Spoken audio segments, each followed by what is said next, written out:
Hey everyone, welcome back to Deep Cut Cinema. Today we're going to talk about some Batman news. I'm going to review the most recent episode of Gotham. Season 3, Episode 14, Mad City, The Gentle Art of Making Enemies.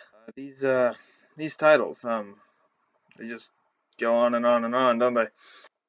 But besides the ridiculously long titles that Gotham feels the need to have for every single one of their episodes, I loved this I love this episode. I was geeking out the whole time, much like I was last week, which I didn't do a review on, but you're getting one sort of now, so that's whatever, it's fine. As if you really care what some random guy thinks anyway. Yeah, but this episode was amazing. We finally got to see Batman and the Joker fight. We got to see Bruce utilize his kick-ass Batman moves that he's been learning over the course of the season in the last few seasons. The episode was shot beautifully. Uh, Particularly the scene in the mirror house. I'm always amazed. I mean, I'm sure it's not as hard as I think it is, but that they can film and film film without catching the camera on the mirrors, especially when there's that many mirrors. That's crazy to me. But yeah, we get a cool scene. It feels like it's ripped straight out of The Killing Joke. Obviously, it's much different than The Killing Joke because this is also an episode where the bit I was most thrilled about, where Bruce, where Bruce definitively creates his one rule, and amazing. I just I just couldn't help thinking of how much better it was than the Zack Snyder version of Batman we're getting, and he's not even Batman yet. And David Mazouz, I'm not sure how to pronounce his name. Um, he's not even Batman yet. He's just Bruce Wayne, and he's already doing a better job. Which I'm not shitting on Affleck or anything. Affleck is a fine Batman. He just he's not a fine Batman. He's a terrible Batman, but he's a fine actor, and he can perform the shit out of whatever you give him. But in Batman v Superman, he is not playing Batman. He's playing some deranged psychopath who's not very smart and is just a murderous lunatic. So, I mean, he sure looks like him, though, in the movies. That's something, I guess. Ugh. Speaking of the Ben Affleck Batman. I'm not gonna talk much more about Gotham. It was amazing. If you didn't watch it, or if you haven't been watching the show, I know some people fell off watching the show, which is totally understandable. But ever since I've kind of accepted that the show is what it is, and it's really fun. I don't know. I can watch it easier than, say, The Flash or Arrow or Supergirl or Legends of Tomorrow. It's 4 shows a week in the CW universe, and I cannot possibly keep up. It is exhausting. I have episodes on my computer because they got erased off the TV. It's whatever. I don't even want to watch them. But I do, but I don't. And they're so varying in quality. But Gotham is just one show, and if there's a shitty episode, it's not that big of a deal because you're not invested in a whole universe. You're invested in just one series, and that is so much simpler. And I wish they would. I wish the Berlanti verse wasn't so frigging complicated, but it is. So what are you gonna do? We got to see Bruce do some kick-ass fighting moves. It looks like in the next episode we're gonna be getting full-blown Riddler. That's really awesome. Spoiler alert for this episode. For no reason, I'm going to tell you this. I'm not even really going to talk. Yeah, Penguin died. That was weird, and he like drowned. Like he dropped like a stone in the water and just sunk. Um, I don't know how they're gonna. Is he dead? Penguin can't be dead. Batman never got a. David Mazouz never got a chance to punch him in the face. He can't be dead. But I digress. Moving into cinematic movie Batman news. Ben Affleck, who was writing the script with Jeff Johns and himself, him and Jeff Johns were writing the script. Ben was going to produce it. Ben was going to star in it, obviously, as Batman, and he was going to direct the film, which I was really thrilled about because I'm a big fan of Affleck's.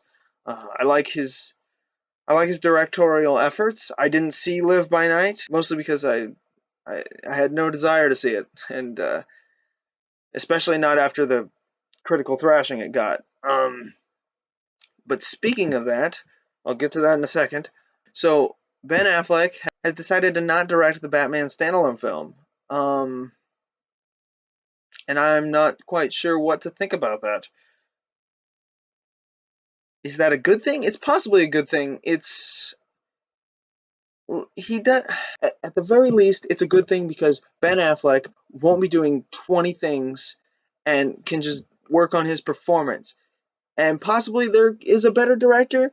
Ben Affleck's films are fine. I like his films, I do, but they're not the greatest movies ever. Quite honestly, I'm surprised some of them have won Oscars. They're fine. They're not as great as everyone was making them out to be. Why Ben Affleck should be the best, will be the best director for the Batman movie. I'm sure there's a better director.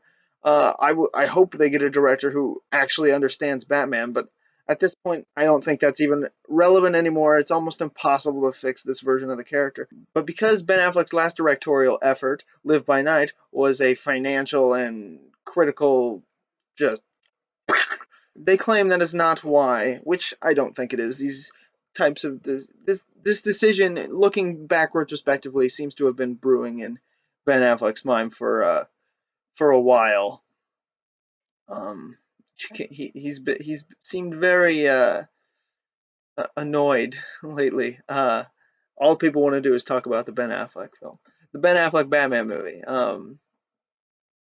So I mean, I'm sure that's a relief for him. He's just starring in it now, so he'll only get constantly bothered about that. But hopefully, a different director will be able to do a decent job, and we'll get a Batman movie that we all like. Hopefully, at that point, we've had multiple DC movies that everyone likes. I've heard suggestions of Ben Affleck's old buddy, who he hasn't talked to in like a decade, but Kevin Smith, famous nerd savant. Is that the correct usage? I don't know. Yeah, famous nerd guy, Kevin Smith. He's got a podcast, Fat Man on Batman. Should he be the Fat Man on directing the Batman? No, I'm gonna say no. Probably, definitely not.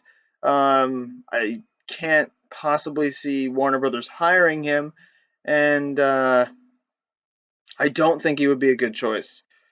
Um, he he doesn't even know how he feels about Batman v Superman. He can't seem to make a decision. And whenever he kind of does, it seems that he leans towards liking it, and that's not a good sign in taste. He's clearly blinded by his love of Batman as a character. Kevin Smith is way too big of a fanboy. He's way too close to the DC universe, and he's way too close to the characters. I mean, remember, this is the guy who made Batman defecate himself. So, you don't want that. Um, that's worrisome. I've also heard some idiots suggest Zack Snyder for the director of the solo Batman movie, which is even more freaking insane. I can't even. Are you fucking serious? The guy who hasn't made a single good movie in this universe one fucking time. The guy who's ruined Superman as a character, ruined Batman as a character, and made movies that have like a 30% at best on Rotten Tomatoes, and his history with non-superhero movies, the very slim history that it is, isn't that stellar either. He's clearly just a guy who's kind of lucked into being a director who's got like 3 tricks that you learn in like first year film school. So good for, yeah, sure. I'm sure. Let's get Zack Snyder. Kill me. No. Um Absolutely not. But the statement that was made came from Variety. The quote from Ben Affleck is, there are certain characters who hold a special place in the hearts of millions. Performing this role demands focus, passion, and the very best performance I can give. It has become clear that I cannot do both jobs to the level they require. Together with the studio, I have decided to find a partner in a director who will collaborate with me on this massive film. I am still in this, and we are making it, but we are currently looking for a director. I remain extremely committed to this project and look forward to bringing this to life for fans around the world. But the best sources, as they say, are looking at the War for the Planet of the Apes director, Matt Reeves. I didn't know if Matt Reeves would be a good choice until I remembered he also directed, because we haven't. I didn't know if Matt Reeves would be a good choice because we haven't seen War for the Planet of the Apes. But then I realized he was the director of Dawn of the Planet of the Apes, which is one of my like top 10 favorite movies of all time. So yeah, great, fantastic choice. I mean, I don't know how well apes riding on horseback with machine guns translates to a guy dressed in a bat costume, but sure. Um, he's a good director. He really makes apes. He really makes them likable um, as characters. Uh, although the people in those movies aren't very interesting at all. We'll see, won't we? All I can do is speculate. I'm not gonna go on much longer. I guess Matt Reeves is a good choice. Certainly not Kevin Smith. Definitely not Zack Snyder. I can't even. Why? Who even said that? I'm surprised he's still directing Justice League. Honestly, baffling. Just the stupidity of people. It's just is insane. Okay, well, bye everybody. Have a good one, and don't forget to subscribe or don't. Maybe leave a comment. Maybe leave a like or don't or leave a dislike. I don't really care. Do whatever you want.